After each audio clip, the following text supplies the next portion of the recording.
Hotep, chers Kamit, aujourd'hui je vais parler avec vous d'un cas assez particulier. Il s'agit d'un jeune homme qui a pratiqué pendant un bon bout de temps la tradition africaine, entre guillemets.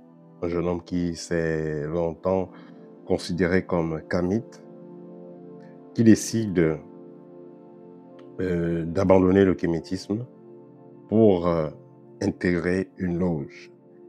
Quelles sont les raisons pour lesquelles il décide de le faire? Je fais ce partage déjà parce qu'il y a sûrement certains d'entre vous qui ont laissé la religion chrétienne ou musulmane, qui ont décidé de s'engager dans la voie kémite, de retourner aux ancêtres. Cependant, de retourner dans la science des ancêtres. Cependant, il faut comprendre que faire la tradition telle qu'elle est exécutée de nos jours, ça ne fait pas de vous un kémite. Parce que la tradition telle qu'elle est exécutée de nos jours, elle n'est plus pure. Il y a eu des modifications qui ont été faites.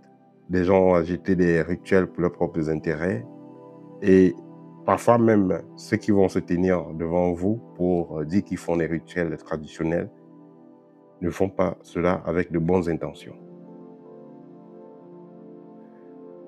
Donc, il y a, dans tous les cas, un fossé entre la tradition telle qu'elle est représentée de nos jours et le kémétisme authentique. Le kémétisme authentique, comme je l'ai dit, ça renvoie à la tradition authentique, pas celle qui a été modifiée par par des personnes appartenant à des organisations secrètes corrompues ou par des personnes de mauvaise intention. Non, ce n'est pas celle-là. Alors, ce que vous allez déjà constater de nos jours dans la tradition qui est exécutée dans certaines zones, dans certains villages et tout, c'est que vous avez des chefs de village qui sont corrompus. Donc, ce ne sont plus des chefs qui auront pour intention de veiller à la paix dans un village, veiller au développement des ressortissants de ce village. Non. Vous savez, dans chaque village, il y a des divinités, il y a des génies, il y a des rituels qui sont faits pour les ressortissants du village, pour ceux qui vivent au village et pour ceux qui sont dans la diaspora, pour ceux qui sont un peu de partout. Il y a des rituels qui sont faits pour les soutenir, pour les envoyer de l'énergie positive afin qu'ils puissent réussir leur projet. Mais cependant, il y a des personnes mal intentionnées qui vont prendre en otage les rênes des rituels de certains villages, vont prendre au contrôle les rituels de certains villages pour pouvoir contrôler tous ceux qui viendront faire ces rituels-là, tous ceux qui viendront, tous ceux qui feront partie tous ceux qui seront partie de ce village, en fait. Voilà.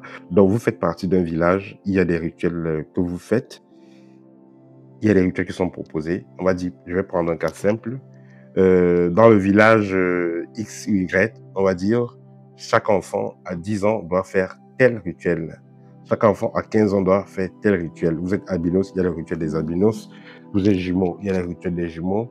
Vous êtes préménés, il y a le rituel des préménés. Cependant, il arrive de fois que ces rituels soient corrompus. Donc, au lieu de préparer un rituel qui va vous ouvrir les portes, vous faciliter la vie, non, c'est le contraire. C'est un rituel, on vous propose un rituel qui va contrôler votre vie, un rituel après lequel vous serez totalement sous contrôle. C'est-à-dire que vous avez fait le rituel et vous décidez d'aller vivre peut-être à New York ou à Kuala Lumpur, voilà, après quelques semaines ou après quelques années. On vous contrôle bien que vous soyez là-bas. Alors que si vous n'aviez pas fait ce rituel-là, vous serez beaucoup plus libre. Mais vous avez fait ce rituel, on vous a attaché, on vous a lié à certaines entités pour vous contrôler.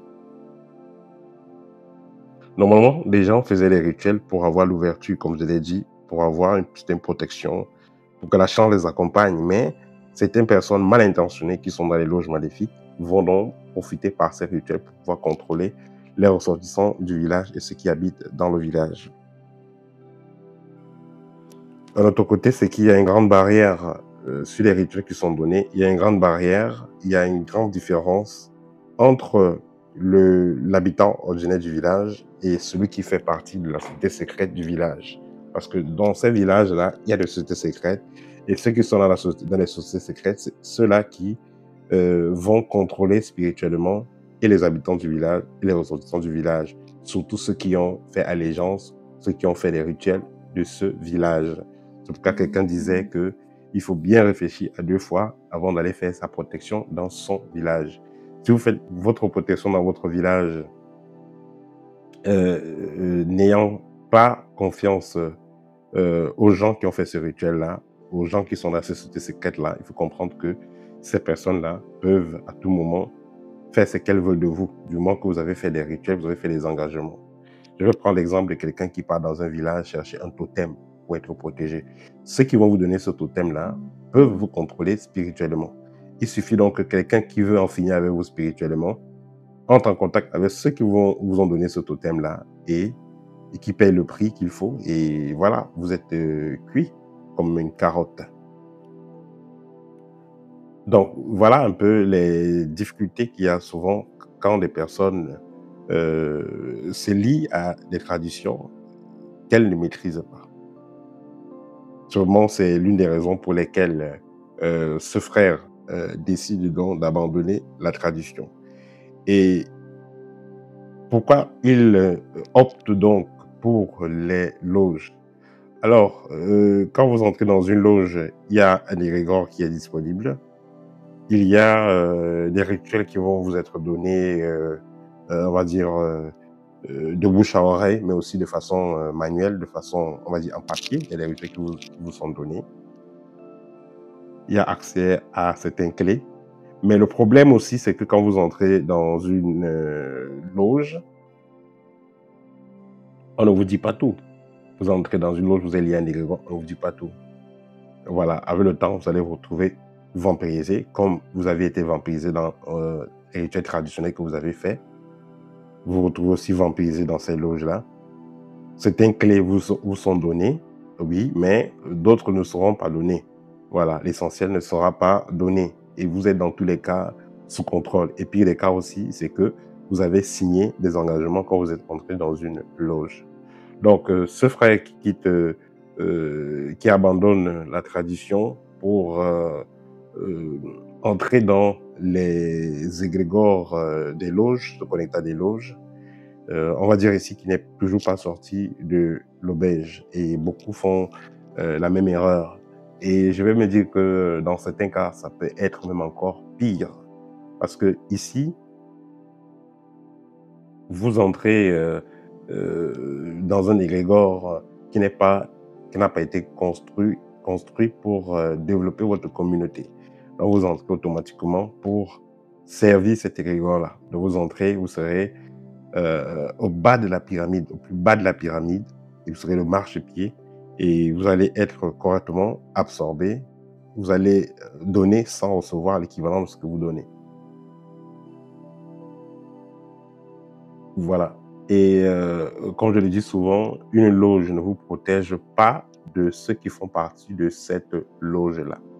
Donc, dans la loge, dans tous les cas, vous êtes contrôlé. Dans tous les cas, vous êtes tout simplement un pion dans le schéma qui est posé. Alors, pourquoi est-ce que il sera mieux de suivre la voie kémite, qui n'est pas liée, qui n'est pas limitée à ce que vous pensez, ce que vous voyez dans les traditions de nos jours, qui n'est pas, euh, voilà, qui n'est pas comme ce que vous allez donc voir dans les loges. Le kémétisme authentique est totalement différent. Dans le kémétisme authentique, au lieu de vous apprendre à vous agripper sur un égrégore, on vous apprend plutôt à compter d'abord sur vous-même, sur vos capacités naturelles. On vous apprend à développer vos capacités naturelles, on vous apprend à développer vos centres énergétiques. Vous travaillez avec votre propre énergie. Vous travaillez avec vos guides, vous travaillez avec vos ancêtres. Différemment de celui qui est dans une loge qui va compter sur l'égrégore, qui va compter sur l'esprit qu'on lui a donné dans sa loge. Et lui-même, il est contrôlé par cet esprit plus tard et subit les caprices de cet esprit. Or, on va dire Dieu ou alors les ancêtres. Les ancêtres, ce sont des êtres qui nous ont précédés.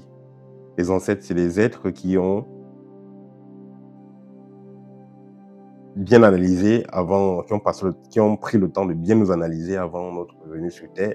Ils nous ont permis d'avoir le logiciel qu'il nous faut dans cette incarnation. Et ce logiciel-là, on peut parler donc de capacités, des qualités, des capacités spirituelles, des possibilités spirituelles que nous avons. Ils nous ont aidés à les avoir pour que nous puissions réaliser notre mission de vie. Donc, vous venez sur Terre avec déjà le nécessaire pour pouvoir réaliser votre mission de vie. Seulement que vous ne connaissez pas quel est le mode d'emploi de ces capacités-là. Vous ne savez même pas d'abord quelles sont les capacités que vous avez et comment les utiliser. La voie kémite vous permet donc d'avoir accès à cela. Dans la voie kémite, vous-même, vous seul, vous pouvez déterminer votre niveau d'évolution en fonction du travail que vous-même allez réaliser. Dans la voie kémite authentique, vous êtes libre. Vous n'allez pas forcément signer un papier ou aller prêter serment devant certains esprits. Non. Dans la voie kémite,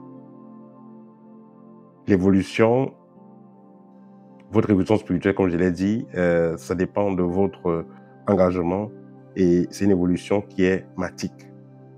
Contrairement à ce que vous allez voir dans certaines traditions, là, on vous ouvre le troisième œil, là, on vous fait sortir du corps, là, vous commencez déjà à vous téléporter dans les endroits à gauche, à droite. Donc, tout c'est là, donc dans certaines traditions.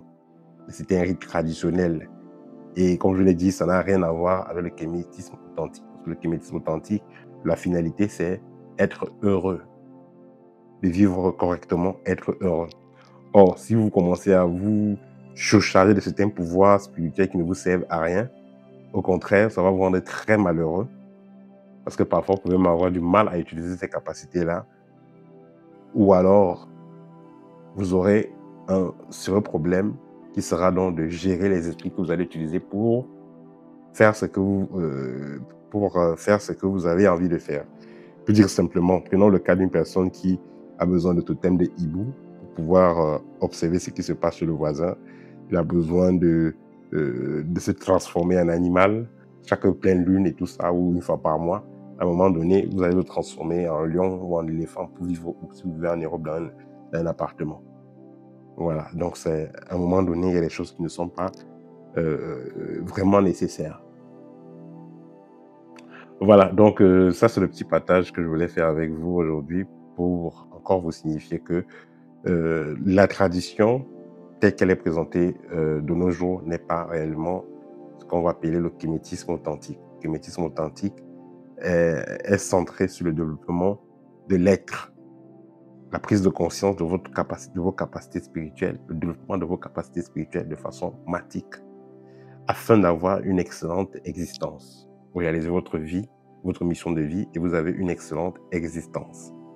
Voilà, parce que ce n'est pas tous les pouvoirs spirituels qui vont rendre l'être humain heureux. Or, le but de la vie, c'est d'abord être heureux. C'était tout pour aujourd'hui. N'hésitez pas à me contacter pour une consultation au TEP et à très bientôt.